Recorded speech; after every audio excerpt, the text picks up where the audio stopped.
Waste collect ചെയ്യുന്ന സ്ഥലങ്ങളിലൊക്കെ ഈ മീഥെയിൻ ഗ്യാസ് കാരണം ഓക്സിജൻ ലെവൽസ് കുറയും. ഗ്യാസ് മോണിറ്റർ യൂസ് ചെയ്ത് ടെസ്റ്റ് ചെയ്യും whether the oxygen level is sufficient. Oxygen level sufficient അല്ലെങ്കിൽ ഒരു കാരണവശാലും ഒരാളിനെ ആ ഒരു മാൻഹോളിനകത്തേക്ക് ഇറക്കി വിടാൻ ചെയ്യരുത്. ഇത് ഗവൺമെന്റിനെയോ റെയിൽവേയോ ഏതെങ്കിലും ഡിപ്പാർട്ട്മെന്റ് അല്ല നമ്മുടെ പബ്ലിക് സ്പേസസിലെ മാലിന്യത്തിന് കാരണം. ഈ പബ്ലിക് സ്പേസസിന്റെ മാലിന്യത്തിന്റെ കാരണം it is the citizens of the state.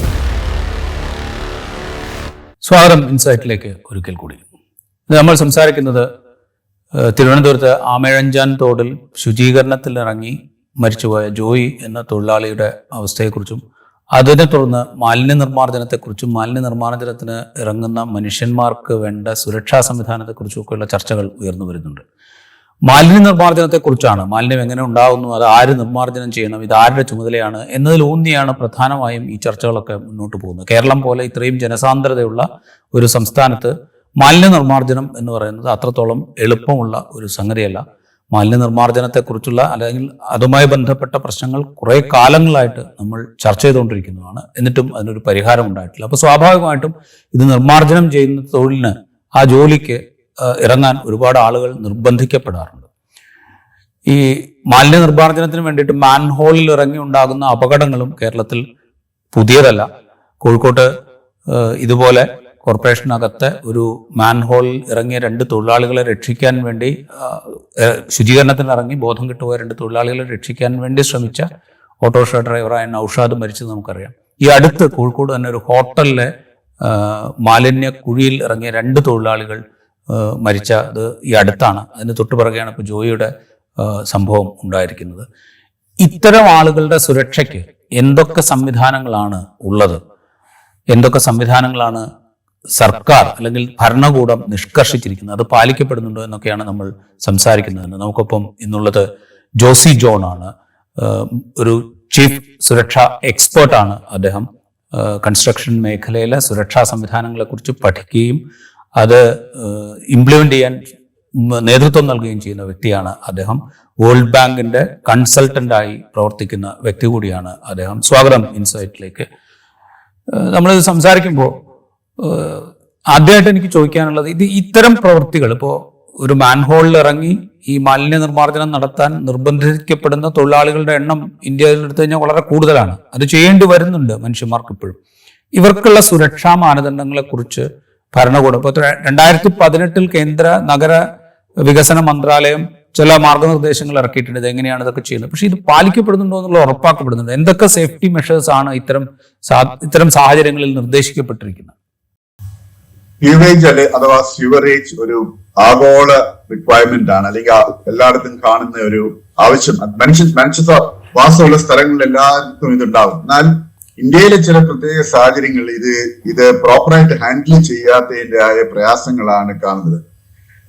Government of India actually അത് നേരത്തെ തന്നെ മാനുവൽ സ്കാവെഞ്ചിങ് ബാൻ ചെയ്തൊരു ആക്ടിവിറ്റി ആയിട്ടാണ് ബാൻ ചെയ്തിട്ടുണ്ട്. അതിനെക്കുറിച്ച് പാർലമെന്റിൽ ആക്ട് ഒക്കെ അതിന് പാസ്സാക്കിയിട്ടുണ്ട്. ഇപ്പൊ നേരത്തെ സാർ പറഞ്ഞ പോലെ തന്നെ 2018 അർബൻ അഫയേഴ്സ് മിനിസ്ട്രി ഒരു പ്രോപ്പർ ഗൈഡ് ലൈൻസ് വരെയാണ് ഇറക്കിയിട്ടുള്ളത്.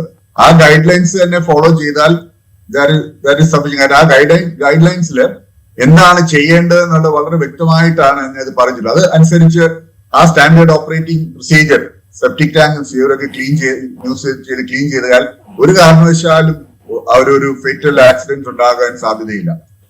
സീവറേജിന്റെ ഒരു പ്രത്യേകത എന്ന് പറഞ്ഞാൽ അത് ഒരു സെപ്റ്റിക് ടാങ്ക് അല്ലെങ്കിൽ ഒരു സീവറേജ് ലൈനിൽ സംഭവിക്കുന്ന വെച്ചാൽ because of the biochemical reactions oxygen level സാധാരണ കുറയാറുണ്ട്. ഓക്സിജൻ ലെവൽ കുറയുന്നത് കൊണ്ട് ബ്രീതിങ് ബിക്കംസ് ഡിഫിക്കൽട്ടി.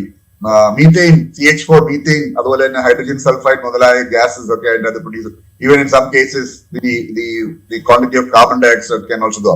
അപ്പൊ ഓക്സിജൻ ലെവൽ 18% താഴോട്ട് പോയി കഴിഞ്ഞാൽ ഹ്യൂമൻ ബീയിങ്സിന് അതിന്റെ അത് സർവൈവ് ചെയ്യാനായിട്ട് സാധിക്കില്ല. കാരണം you need minimum of 18% of oxygen, and usually safe ആയിട്ടുള്ള അറ്റ്മോസ്ഫിയർ എന്ന് പറയുന്നത് between 18 and 22% ഓക്സിജന്റെ ആവശ്യമുണ്ട്. സോ ഓക്സിജൻ ലെവൽ താഴേക്ക് പോകുമ്പോഴാണ് ആസ്ഫിക്സിയേഷൻ കൊണ്ട് ആൾക്കാർ മരിക്കുന്നത്. അതായത് ഓക്സിജൻ ശ്വസിക്കുന്നതിന് പകരമായിട്ട് മറ്റ് ഗ്യാസസ് ശ്വസിച്ചുകൊണ്ട് അതുകൊണ്ട് ലങ്സിനകത്ത് ഒരു കോട്ടിങ് വരികയും ആ കോട്ടിങ് കാരണം എക്സ്ചേഞ്ച് ഓഫ് ഓക്സിജൻ ഉണ്ടാകാതെ അങ്ങനെ ആൾക്ക് ഓക്സിജൻ ഡെപ്രിവേഷൻ ഉണ്ടായിട്ടാണ് മരണം ഉണ്ടാകുന്നത്. ഇതിനകത്ത് ഞാൻ പറഞ്ഞില്ലേ ആദ്യം തന്നെ ഈ ഗ്യാസസ് പോയിസണസ് ഗ്യാസസ് ഡെഫിനറ്റ്ലി ഉണ്ടാവും. എന്നാൽ you need to create a barrier between the person who is exposed to this gas. ഉണ്ടെങ്കിൽ മാത്രമേ ഉള്ളൂ ആ ആൾ അത് ശ്വസിക്കാതിരിക്കുകയുള്ളൂ. ഒരുപക്ഷെ ചില ഫാക്ടറികളിലൊക്കെ ചെയ്യുന്നത് അവര് ഒരു സെൽഫ് കണ്ടെയ്ൻ ബ്രീതിങ് അപ്പാരറ്റസ് ചിലപ്പോൾ കാണാറുണ്ടല്ലോ, ഓക്സിജൻ സിലിണ്ടർ യൂസ് ചെയ്തുകൊണ്ട് അത് വെച്ചുകൊണ്ടായിരിക്കും ചിലപ്പോൾ അങ്ങനത്തെ കൺഫൈൻഡ് സ്പേസസിലൊക്കെ ഇറങ്ങുന്നത്. ഇവിടെ ഇപ്പോൾ അത് ഒരുപക്ഷെ സാധ്യമാക്കില്ല.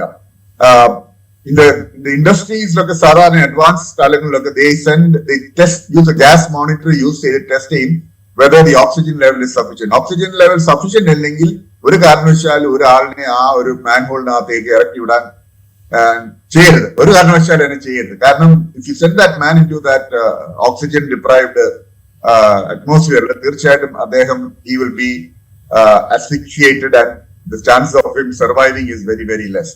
Now ഇത് തിരുവനന്തപുരത്ത് ബേസ് ചെയ്ത് ജെൻ റോബോട്ടിക്സ് എന്ന് പറഞ്ഞ ഒരു കമ്പനി അവരൊരു റോബോട്ടിനെ ക്രിയേറ്റ് ചെയ്തിട്ടുണ്ട്.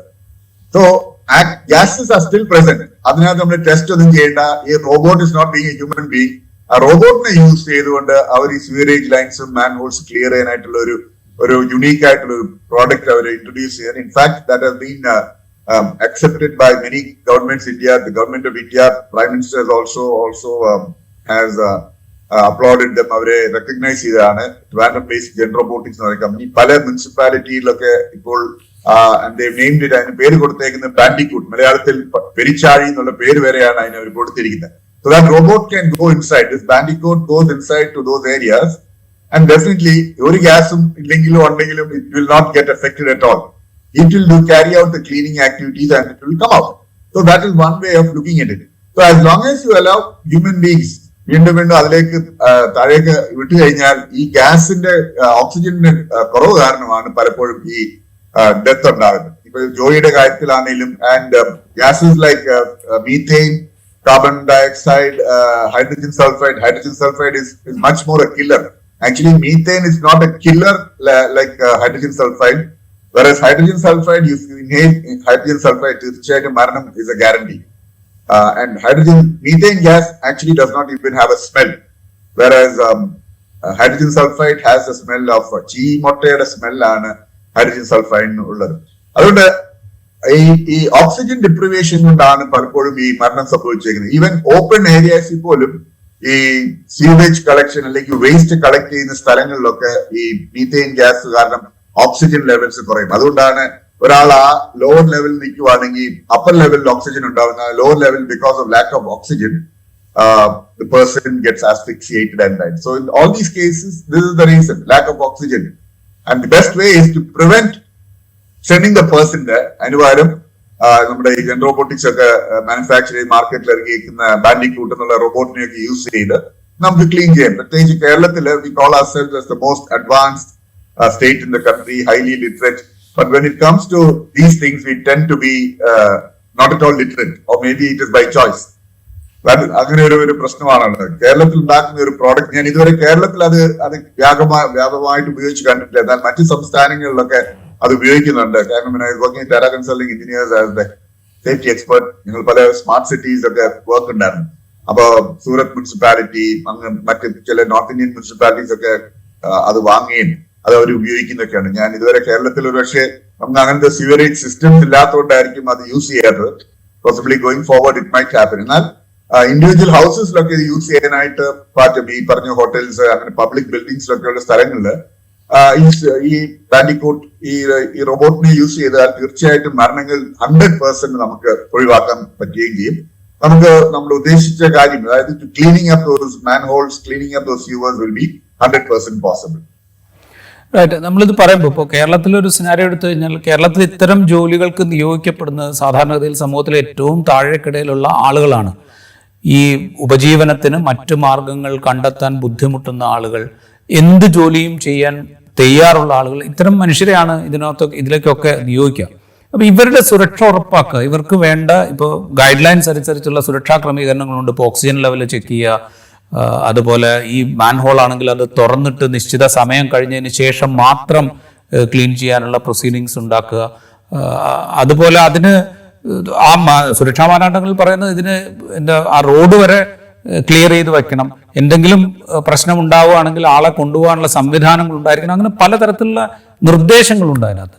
പക്ഷെ ഇതൊന്നും നടപ്പാക്കപ്പെടുന്നില്ല എന്നുള്ള കാഴ്ചയാണ് നമ്മൾ കാണുന്നത്. അപ്പൊ ഇത് ഉറപ്പാക്കേണ്ട ഉത്തരവാദിത്തം എന്ന് പറയുന്നത്, ഇപ്പൊ ഞാനാണ് ഒരു മാൻഹോൾ ക്ലീൻ ചെയ്യാൻ ഒരാളെ ഏൽപ്പിക്കുന്നതെങ്കിൽ അവരുടെ എന്റെ ഉത്തരവാദിത്തമാണല്ലോ ഇതൊക്കെ ഉറപ്പാക്കുക എന്നുള്ളത്. അത് ചെയ്യാതിരിക്കുന്നു എന്നുള്ളത് സത്യത്തിൽ നമ്മൾ ഇപ്പൊ അത് റെയിൽവേ ആണെങ്കിലും കോർപ്പറേഷൻ ആണെങ്കിലും മറ്റ് സംവിധാനങ്ങളാണെങ്കിലും ഒക്കെ അവരുടെ റെസ്പോൺസിബിലിറ്റി ആയിട്ട് കാണണ്ടേ? ഇംഗ്ലീഷിലൊരു ടേം ഉണ്ട്, owing A duty of care. ഞാൻ ഒരു സർക്കാർ അല്ലെങ്കിൽ ഒരു സ്ഥാപനത്തിൽ ജോലി ചെയ്യുന്ന ഒരാൾ, എന്റെ കീഴിൽ ഈ ജോലി ചെയ്യാൻ വരുന്ന ആൾക്കാര്, I have A duty of care towards A fellow human being. And that duty of care is actually ഒരു ലീഗൽ റിക്വയർമെന്റ് ആണ്. അപ്പൊ ആ ലീഗൽ റിക്വയർമെന്റ് ഫുൾഫിൽ ചെയ്യാനായിട്ടാണ് ഈ സ്റ്റാൻഡേർഡ് ഓപ്പറേറ്റിംഗ് പ്രൊസീജിയേഴ്സ് ഗവൺമെന്റ് ഉണ്ടാക്കിയിരിക്കുന്നത്.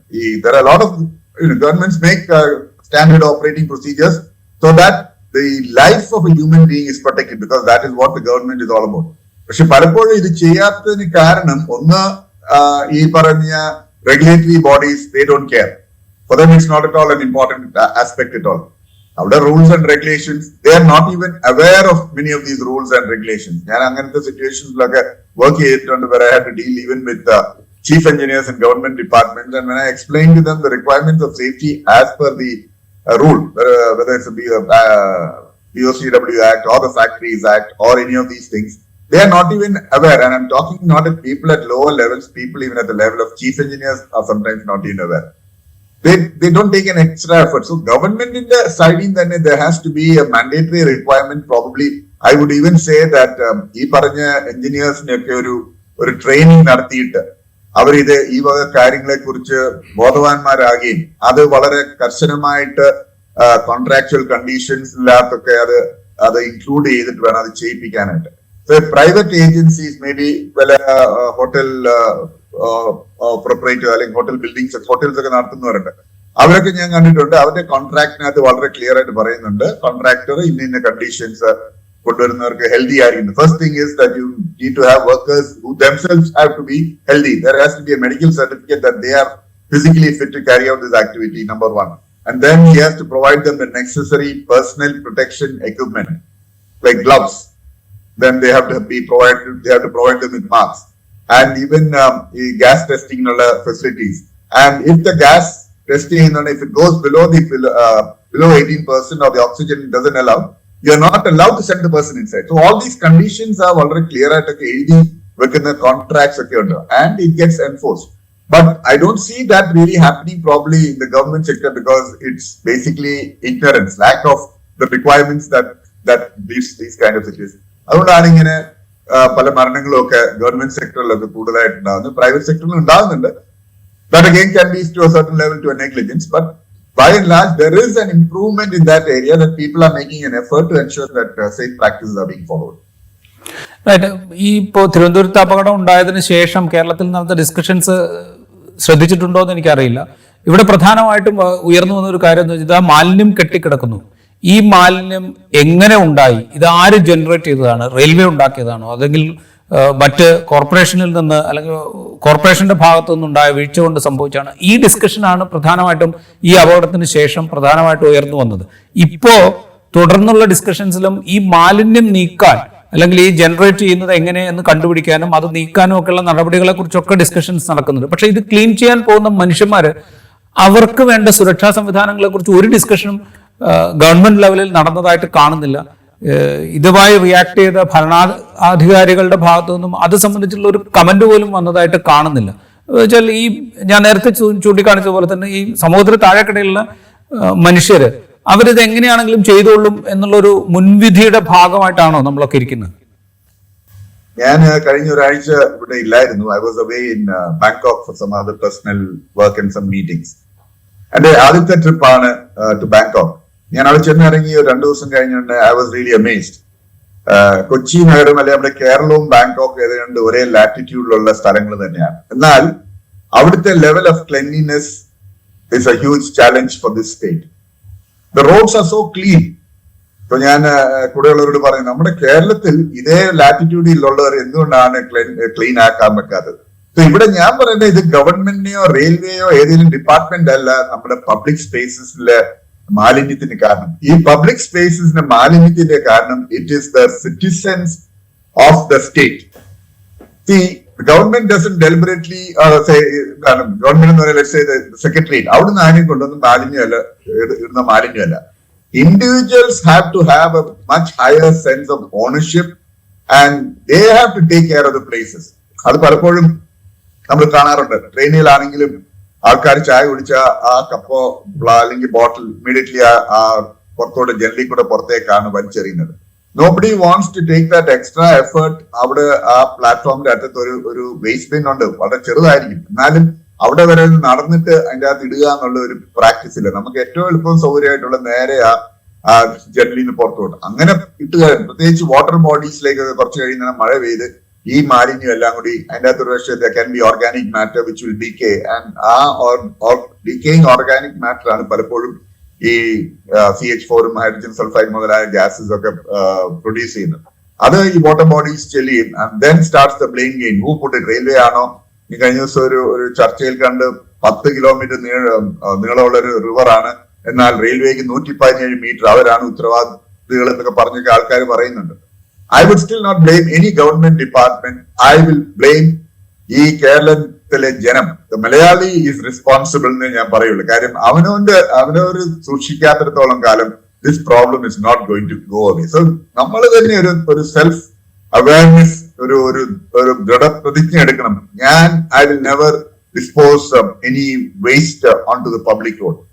I still remember, ഞാൻ കുറെ വർഷങ്ങൾക്ക് മുമ്പ് ഒരു ക്രിക്കറ്റ് മാച്ച് കണ്ടുകൊണ്ടിരിക്കുകയായിരുന്നു, ഇംഗ്ലണ്ടും ഇന്ത്യയും തമ്മിൽ. അപ്പോ ആ ഇംഗ്ലീഷ് പ്ലെയർ അവന്റെ പോക്കറ്റിൽ നിന്ന് ഒരു ബബിൾ ഗം എടുത്തിട്ട് ആ ബബിൾ ഗം സ്ട്രീറ്റ് വായിലേക്ക് ഇട്ടിട്ട് ആ പ്ലാസ്റ്റിക് പേപ്പർ ഗ്രൗണ്ടിലേക്കല്ല എറിഞ്ഞത്, അവൻ നേരെ അവന്റെ പോക്കറ്റിലാണ് വെച്ചത്. എന്തുകൊണ്ടാണ്? അവൻ ആ ഗ്രൗണ്ടിൽ അത് എറിയില്ല. കാര്യം അതൊരു വളരെ പരിശുദ്ധമായ ഒരു സ്ഥലം മാത്രമല്ല. That's not is way of working. I'm sure that at the end of the day അവൻ തിരിച്ച് അവന് കളിയുടെ ബ്രേക്ക് ടൈമിൽ അത് കൊണ്ട് നിക്ഷേപിക്കേണ്ട അടുത്ത് കൊണ്ട് നിക്ഷേപിക്കും. ആ ഒരു ഹാബിറ്റ് ഇല്ലാത്തതിന്റെ ഒരു കാരണമാണ് നമ്മുടെ കേരളത്തില് ഇത്രയും വളരെ മാലിന്യം ഒരു വലിയൊരു പ്രശ്നമായിട്ട് നാം കാണുന്നത്. And we expect somebody else to clean up your dirt. And ആ അപ്രോച്ച് തന്നെ നമുക്ക് മാറ്റണം. You should be responsible for the dirt that is being created by you, not only ensuring that it doesn't get thrown around the place, you should take responsibility to dispose it off in the correct manner. അപ്പൊ അങ്ങനത്തെ ഒരു approach ഉണ്ടെങ്കിൽ മാത്രമേ നമ്മുടെ ഈ മാലിന്യത്തിന്റെ problem നമ്മുടെ കേരളത്തിൽ solve ചെയ്യാനായിട്ട് സാധിക്കുകയുള്ളൂ. റൈറ്റ്. നമ്മളത് പറയുമ്പോൾ ഈ പറഞ്ഞത് ശരിയാണ്. കാരണം ഇപ്പൊ നമ്മളാണെങ്കിലും ഇപ്പൊ താങ്കൾ സൂചിപ്പിച്ച പോലെ തന്നെ ട്രെയിനിൽ നിന്ന് ഒരു ചായ കുടിച്ചു കഴിഞ്ഞാൽ ആ ചായക്കപ്പ് പുറത്തേക്ക് എറിയാനാണ് നമ്മളുടെ ആദ്യം നമ്മൾ ചെയ്യാൻ പോകുന്നൊരു റിയാക്ഷൻ അങ്ങനെയാണ്. അത് പുറത്തേക്ക് എറിയുക എന്നുള്ളതാണ് നമ്മളുടെ മനസ്സിൽ വരുന്ന ആദ്യത്തെ ആശയം. അതിനുശേഷമായിരിക്കും ചിലപ്പോൾ അയ്യോ അങ്ങനെ ചെയ്യുന്നത് ശരിയല്ലോ, ഞാൻ ഏതെങ്കിലും ഒരു ഡസ്റ്റ്ബിനിൽ കൊണ്ട് ഇട്ടേക്കാം എന്നൊക്കെ ആലോചിക്കുന്നത് പോലും അതിന് ശേഷമായിരിക്കും. ഈ പ്രശ്നം അവിടെ ഉണ്ട്. പക്ഷെ ആ പ്രശ്നം ഉണ്ടായിരിക്കെ തന്നെ ഇതുമൂലം ഉണ്ടായ വലിയ മാലിന്യ നിക്ഷേപങ്ങൾ നമ്മളുടെ നഗരങ്ങളിലും ഗ്രാമങ്ങളിലും ഒക്കെ കിടക്കുകയാണ്. അപ്പോൾ ഞാൻ ചോദിക്കുന്നത്, ഇത് ഇപ്പൊ താങ്കൾ സൂചിപ്പിച്ചല്ലോ, ഇതിന് സ്വീകരിക്കേണ്ട സുരക്ഷാ ക്രമീകരണങ്ങളെ കുറിച്ച് ഉന്നത ഉദ്യോഗസ്ഥർക്ക് പോലും ധാരണയില്ല എന്ന് പറയുന്നുണ്ടല്ലോ. അപ്പോൾ ഇതെങ്ങനെ ഉണ്ടാക്കാം എന്നുള്ളൊരു ആലോചന നമ്മുടെ ഭരണ സംവിധാനത്തിന്റെ ഭാഗത്തുനിന്ന് വേണ്ടേ? നല്ല ഇത് ഇനിയിപ്പോ കൂടുതൽ ഊർജിതമായിട്ട് ഇത്തരം ക്ലീനിങ് പ്രക്രിയയിലേക്ക് നമ്മൾ കടക്കും. കാരണം ചോരാപകടം ഉണ്ടായതുകൊണ്ടും മാലിന്യത്തെക്കുറിച്ചുള്ള വലിയ വാർത്തകൾ വരുന്നതുകൊണ്ടും നമ്മൾ ഇത്തരം പ്രവൃത്തികളിലേക്ക് ഇനി വേഗം കടക്കും. അപ്പൊ ഈ മനുഷ്യർ ഇനിയിപ്പോ പ്രത്യേകിച്ചും മനുഷ്യജീവന് ഹാനിയൊന്നും ഉണ്ടായില്ലെങ്കിൽ പോലും ഈ മാലിന്യം കൈകാര്യം ചെയ്യാൻ പോകുന്ന മനുഷ്യർ, അവർക്ക് വേണ്ട പ്രാഥമികമായിട്ടുള്ള സുരക്ഷാ ക്രമീകരണങ്ങൾ ഉറപ്പാക്കുക എന്ന് പറയുന്ന ഒരു കാര്യത്തെക്കുറിച്ച് അതേക്കുറിച്ച് നമ്മൾ സംസാരിക്കണ്ടേ? നമ്മുടെ ഭരണകൂടവും സംസാരിക്കണ്ടേ? തീർച്ചയായിട്ടും ഭരണകൂടം സംസാരിക്കേണ്ടതായിട്ടുണ്ട്. ഞാൻ നേരത്തെ പറഞ്ഞു, ഞാൻ വേൾഡ് ബാങ്കിന്റെ കൺസൾട്ടന്റ് ആണ്. പ്രത്യേകിച്ച് നമ്മുടെ കേരള സോളിഡ് വേസ്റ്റ് മാനേജ്മെന്റ് പ്രൊജക്ടിന്റെ സുരക്ഷ സേഫ്റ്റി കാര്യങ്ങൾ ഞാൻ പല സൈറ്റുകളിലൊക്കെ പോവുകയും അവർക്ക് വേണ്ട നിർദ്ദേശമൊക്കെ കൊടുക്കും. അവരോട് സംസാരിക്കുമ്പോൾ ഈ വർക്കേഴ്സിന്റെ സൈഡിൽ നിന്നും അവർ ചിലപ്പോൾ സാറേ ഞങ്ങൾക്ക് ഗ്ലൗസ് ലഭിച്ചില്ല, ഞങ്ങൾക്ക് അത് ലഭിച്ചില്ല, എന്നിട്ട് അവിടെയുള്ള സർക്കാർ ഉദ്യോഗസ്ഥർ അതൊക്കെ ഞങ്ങൾ കോൺട്രാക്ടറോട് കൊടുക്കാനായിട്ട് പറഞ്ഞിട്ടുള്ളതാണെന്നൊക്കെ പറയും. പക്ഷെ നിങ്ങൾ അത് എൻഫോഴ്സ് ചെയ്യാത്തതിന്റെ ഉള്ള ഒരു വളരെ സിമ്പിൾ ആയിട്ടുള്ള ഒരു കാര്യം. നമ്മൾ പലപ്പോഴും ഈ വേസ്റ്റ് കളക്ഷൻ സോർട്ടിംഗ് സെന്റേഴ്സിലൊക്കെ സ്ത്രീകളെയാണ് എൻഗേജ് ചെയ്തിരിക്കുന്നത്. അപ്പൊ ഞാൻ പറഞ്ഞു വളരെ സിമ്പിൾ ആയിട്ടുള്ള ഒരു കാര്യം, രാവിലെ അവർ വരുമ്പോൾ അവർ ആ പ്രെമിസിസിൽ അകത്തോട്ട് കയറുന്ന അവരുടെ കയ്യിൽ ഗ്ലൗസ് ഉണ്ടോ, തലയിൽ മാസ്ക് ഉണ്ടോ, കറക്റ്റ് ആയിട്ടുള്ള ഷൂസ് ഇട്ടിട്ടുണ്ടോ എങ്കിൽ മാത്രമേ അവരെ അകത്തേക്ക് പ്രവേശിപ്പിക്കാനായിട്ട് തന്നെ അനുവദിക്കാവൂ. അത് മോണിറ്റർ ചെയ്യുക എന്നുള്ള ഒരു ആവശ്യം സർക്കാരിന്റെ സൈഡിൽ നിന്നും ആവശ്യമാണ്. So there is one side is ഞാൻ പറഞ്ഞില്ലേ, government officials are not aware. അതുകൊണ്ട് ഞാൻ തന്നെ ട്രെയിനിങ് സെഷൻസ് ഒക്കെ അവർക്ക് നടത്തിയിട്ടുണ്ട്. എനിക്ക് ഞങ്ങളുടെ സൈഡിൽ നിന്ന് ഞങ്ങൾക്ക് വേൾഡ് ബാങ്കിന്റെ റെപ്രസെന്റ് ചെയ്യുന്ന we can only do training, but the actual work has to be taken up by the respective government departments. So government മുന്നോട്ട് പോകണമെങ്കിൽ തീർച്ചയായിട്ടും ദർ ഹാസ് ടു ബി ഒരു വിഡ് സ്പ്രെഡ് ട്രെയിനിങ് നടത്തിയിട്ട്, and where all the stakeholders, but particularly the government departments and the contractors as well as ഇത് supervise ചെയ്യുന്ന മറ്റേതെങ്കിലും agency ഉണ്ടെങ്കിൽ ഒരുമിച്ച് വന്ന് this are the ground rules, ഞങ്ങൾ ഇത് വളരെ കൃത്യമായിട്ട് ഞങ്ങൾ പാലിക്കുമെന്നുള്ള ഒരു പ്രതിജ്ഞ എടുത്തുകൊണ്ട് വേണം മുന്നോട്ട് പോകാൻ എന്നാണ് എന്റെ ഒരു പേഴ്സണൽ ആയിട്ടുള്ള ഒപ്പീനിയൻ. അതിനൊരു പക്ഷേ we might have to engage more agencies. World bank മുതലായ അങ്ങനത്തെ ഉള്ള ഇന്റർനാഷണൽ ഫണ്ടിങ് ഏജൻസീസ് ഇതിൽ വളരെ ഇമ്പോർട്ടൻസ് കൊടുക്കുന്നതാണ്. ഈ കേരള സിവേജ് മാനേജ്മെന്റ് പ്രോജക്റ്റിലാണെങ്കിലും ട്രെയിനിങ്ങിന് വേണ്ടി അവർ ഒരു ബഡ്ജറ്റ് തന്നെ ആവശ്യപ്പെട്ടിട്ടുണ്ട്. ആ ഒരു സ്പെഷ്യലിസ്റ്റ് ട്രെയിനിങ് ഏജൻസി അവരെ അപ്പോയിന്റ് ചെയ്തിട്ട്, so that the workers as well as the supervising staff അവരൊക്കെ ട്രെയിൻ ചെയ്ത്, സോ ദാറ്റ് ഡിഫറെന്റ് സ്റ്റാൻഡേർഡിൽ ഇത് മുന്നോട്ട് കൊണ്ടുപോകാനായിട്ട് പറ്റുമോ എന്നൊക്കെ നോക്കാൻ വേണ്ടി. I think there is some improvement. എന്നാൽ ഈ underlying problem is the common സിറ്റിസന്റെ പ്രോബ്ലം ആണ്. He has to also change. അത് ആ ചേഞ്ച് വന്നാലേ ഉള്ളൂ റാപ്പിഡ്ലി ഒരു സൊസൈറ്റിയിൽ ചേഞ്ച് ഉണ്ടാവുകയുള്ളൂ. അൺഫോർച്ചുനേറ്റ്ലി ഞാൻ നേരത്തെ പറഞ്ഞ പോലെ കേരളം ഒരു ലിറ്ററേറ്റ് സ്റ്റേറ്റ് ആണെന്ന് പറഞ്ഞു, പക്ഷെ ഈ ഒരു കാര്യത്തിൽ we are still very much illiterate, either by choice or it's by chance. I do not know which way it goes. ഞാൻ അവസാനമായിട്ട് ഒരു കാര്യം കൂടി ചോദിക്കുന്നുണ്ട്. ഇപ്പോൾ നമ്മളോട് തന്നെ സംസാരിക്കുകയാണല്ലോ, ആസ് ഇൻഡിവിജ്വൽസ് നമ്മളുടെ ഉത്തരവാദിത്വത്തെ കുറിച്ച് കൂടിയാണ് നമ്മൾ ഓർമ്മിപ്പിക്കുന്നത്. ഇപ്പോൾ ഞാനൊക്കെ സ്കൂളിൽ പഠിക്കുന്ന കാലത്ത് ചരിത്രവും പൗരധർമ്മവും എന്ന് പറഞ്ഞിട്ടൊരു ടെക്സ്റ്റ് പഠിക്കാനുണ്ടായിരുന്നു. ഈ നമ്മുടെ സ്കൂളിങ്ങിന്റെ ഭാഗമായിട്ട് ഇതേക്കുറിച്ച് നമ്മൾ ഇനിയും പഠിപ്പിച്ച് തുടങ്ങിയിട്ടുണ്ടോ എന്ന് എനിക്കറിയില്ല. ഇപ്പോഴത്തെ ടെക്സ്റ്റുകളിൽ ഉണ്ടോ ഇല്ലയോ എന്നുള്ളത് എനിക്കറിയില്ല. പക്ഷെ എൻ്റെ അറിവനുസരിച്ച് അത് അത്രത്തോളം ഗൗരവത്തിൽ നമ്മളുടെ വിദ്യാഭ്യാസ പദ്ധതിയുടെ പാഠ്യപദ്ധതിയുടെ ഭാഗമാക്കിയിട്ടില്ല. ഈ നമ്മൾ ഉപേക്ഷിക്കുന്ന സാധനങ്ങൾ അത് നമ്മളുടെ ഉത്തരവാദിത്തമാണ് എന്ന് ചെറുപ്പം മുതൽ പഠിപ്പിച്ചു വരിക എന്ന് പറയുന്ന ഒരു പരിപാടി ഉണ്ടല്ലോ, അതിലേക്ക് കടക്കാതെ താങ്കൾ ഈ പറയുന്ന മനുഷ്യന്മാർ അവരുടെ ഉത്തരവാദിത്തമായിട്ട് ഇതിനെ കാണുന്ന ഒരു അവസ്ഥയിലേക്ക് മാറും എന്ന് എനിക്ക് തോന്നുന്നില്ല. അതോടൊപ്പം ഇത്തരം കാര്യങ്ങളിലെ സേഫ്റ്റി മെഷേഴ്സിനെ കുറിച്ച് കൂടെ നമ്മളുടെ ഈ പാഠ്യപദ്ധതിയിലൊക്കെ ഉൾപ്പെടുത്തേണ്ടതല്ലേ? തീർച്ചയായിട്ടും ഞാൻ അതിനോട് യോജിക്കുന്നുണ്ട്. കാരണം ഈ നല്ലൊരു പൗരബോധം ഉണ്ടാകുന്ന എപ്പോഴാണ് ചെറുപ്രായത്തിൽ തന്നെ. ഇന്നിപ്പം മാതാപിതാക്കൾക്ക് ഒരു പ്രശ്നമുണ്ട്. അവർക്കിപ്പോ നോക്കുന്നത് എന്റെ കുഞ്ഞൊരു ആർട്ടിഫിഷ്യൽ ഇന്റലിജൻസ് AI സ്പെഷ്യലിസ്റ്റ് ആയി മാറണമെങ്കിൽ കിൻഡർഗാർട്ടൻ മുതലേ ഞാൻ AI കുറിച്ച് സംസാരിക്കണം. സോ അങ്ങനത്തെ ഉള്ള ലോകത്തിലാണ് നമ്മൾ ജീവിക്കുന്നത്. So the problem is not outside, the problem is within. And when you talk about സ്കൂളുകളിലെ സുരക്ഷത്തെ കുറിച്ച് സംസാരിക്കുമ്പോൾ NDMA national disaster management authority അവരതിനൊരു വളരെ കൃത്യമായ ഗൈഡ് ലൈൻസ് വരെ ഇറക്കിയിട്ടുണ്ട്. ആൻഡ് 3-4 years ബാക്ക് എന്റെ ഒരു പേഴ്സണൽ കപ്പാസിറ്റി ഞാൻ ശ്രീ KS അമരിനാഥൻ MLA ആയിട്ടൊരു പേഴ്സണൽ പരിചയമാണ്. ഞാൻ അദ്ദേഹത്തോട് പറഞ്ഞു, ഞാൻ സാറിന്റെ നിയോജകമണ്ഡലത്തിലുള്ള സ്കൂളിലെ എല്ലാ സ്കൂളുകളിൽ നിന്ന് ഗവൺമെന്റ് സ്കൂളിൽ നിന്ന് 1-2 റെപ്രസെന്റേറ്റീവ്സിനെ അയച്ചു തരാമെങ്കിൽ ഞാൻ അവർക്ക് ഒരു ട്രെയിനിങ് നടത്താം. അങ്ങനെ ഞാൻ 2020 ജാനുവരിയിൽ അങ്ങനെ ഒരു ട്രെയിനിങ് പ്രോഗ്രാം ഒക്കെ നടത്തി. ആ പ്രോഗ്രാം അദ്ദേഹം പറഞ്ഞു നമുക്ക് അത് കാര്യം ചെയ്യാം, മറ്റ് സ്ഥലങ്ങളിലേക്കൊക്കെ വ്യാപിപ്പിക്കാം. ആ സമയത്ത് ഞാൻ I happen to also meet up with the chief മിനിസ്റ്റേഴ്സിന്റെ ഓഫീസിലെയും. അപ്പൊ അവിടുത്തെ one of the APS chief മിനിസ്റ്ററിന്റെ കോൺസ്റ്റിറ്റ്യുവൻസിയിലും ഒക്കെ ഇത് നടത്തണം. എന്നാൽ അതിനുശേഷം കോവിഡ് വന്നുകൊണ്ട് the whole thing fizzled out. So if we make അങ്ങനെ ഒരു സ്കൂളുകളിലെ കാര്യം പറഞ്ഞുകൊണ്ട് ആ ഒരു എഫേർട്ട് നടത്തിയാൽ തീർച്ചയായിട്ടും some kind of education could be done. And in fact, now that I have retired from full-time work, I'm more as a consultant. I actually want to revive it. ഞാൻ ആ സമയത്ത് ഞാൻ കേരള സ്റ്റേറ്റ് എഡ്യൂക്കേഷൻ മിനിസ്റ്ററിനെ കാണാനായിട്ട് സാധിച്ചു. അദ്ദേഹം പറഞ്ഞു, 1-2 നടത്തി നമുക്ക് ഇതൊരു ക്ലിയർ ആയിട്ടുള്ള ഒരു പോളിസി അല്ലെങ്കിൽ ഒരു മാനദണ്ഡങ്ങളൊക്കെ കൊണ്ടുവന്നിട്ട് സ്കൂളുകളിലേക്കെല്ലാം ഇത് നമുക്ക് നടത്തുവാനായിട്ട് സാധിക്കുമോ എന്നൊക്കെ ഒരു ചെക്ക് ചെയ്യാന്ന് പറഞ്ഞു. ഞാൻ പറയുന്നത് തീർച്ചയായിട്ടും. എന്നാൽ കോവിഡ് കാരണം പിന്നെ നമ്മള് dropped out of it. And at this point of time വീണ്ടും എനിക്കത് ചെയ്യണമെന്ന് ആഗ്രഹമുണ്ട്. ഞാൻ ആക്ച്വലി അതിന്റെ പോസ്റ്റേഴ്സ് ഒക്കെ ഉണ്ടാക്കിയിട്ടുണ്ട് ഈ സ്കൂൾ സേഫ്റ്റിയെ കുറിച്ച്. എന്റെ സർക്കിളിലൊക്കെ ഞാനിത് ഷെയർ ചെയ്തിട്ടുണ്ട്. If people are interested, we can look at those things. So that people are educated at a lower level itself, so that safety becomes part of your, I would say it has to become part of your DNA, you know. Safety has to become part of your DNA if you want to have a safe society. ആ ഒരു ആസ്പെക്റ്റിൽ ഇത് നമ്മൾ മുന്നോട്ട് കൊണ്ടുപോയെങ്കിൽ നമ്മുടെ കേരളം നന്നാവുകയുള്ളൂ. അല്ലെങ്കിൽ I would say otherwise this is the last bus which is going to leave. If we miss this bus, we are going to have a great disastrous situation going forward. Right. വളരെയധികം നന്ദി ഞങ്ങളോട് വിശദമായി സംസാരിച്ചതിന്. നൗഷാദ് മുതൽ ജോയി വരെ, അല്ലെങ്കിൽ ആ ഓർമ്മയുള്ള പേരുകൾ നൗഷാദും ജോയിയുമാണ് എന്ന് മാത്രം പറഞ്ഞു വയ്ക്കുന്നു. അവരുടെ ജീവൻ നഷ്ടപ്പെട്ടു പോയതുകൊണ്ട് നമ്മൾ അവരെ ഓർക്കുന്നു. ഈ ഗുരുതരമായ സാഹചര്യങ്ങളിൽ ജോലി ചെയ്യേണ്ടി വരുന്ന നിരവധി മനുഷ്യരുണ്ട്. അവർക്ക് സംഭവിച്ചുകൊണ്ടിരിക്കുന്ന ആരോഗ്യ പ്രശ്നങ്ങളുണ്ട്. ഇതൊക്കെ മനസ്സിലാക്കിക്കൊണ്ട് മാലിന്യ നിർമ്മാർജ്ജനം എന്ന പ്രക്രിയയിലേക്ക് ഇറങ്ങാൻ ഭരണകൂടം തയ്യാറാകേണ്ടതുണ്ട് എന്നുള്ളതാണ് ഒന്നാമത്തെ കാര്യം. മറ്റൊന്ന്, അദ്ദേഹം സൂചിപ്പിച്ചതുപോലെ തന്നെ നമ്മൾ പൗരന്മാർ എന്നുള്ള നിലയ്ക്ക് നമ്മൾ ആണ് ഇതിൻ്റെ ഉത്തരവാദികൾ. ഈ മാലിന്യം ഉണ്ടാക്കുന്നതിൻ്റെ ഉത്തരവാദി നമ്മളാണ് എന്ന ബോധ്യത്തോടുകൂടി ജീവിക്കേണ്ട ഉത്തരവാദിത്വം നമുക്കുമുണ്ട്. ഇൻസൈറ്റിൻ്റെ ഈ എപ്പിസോഡ് ഇവിടെ പൂർത്തിയാവുന്നു. മറ്റൊരു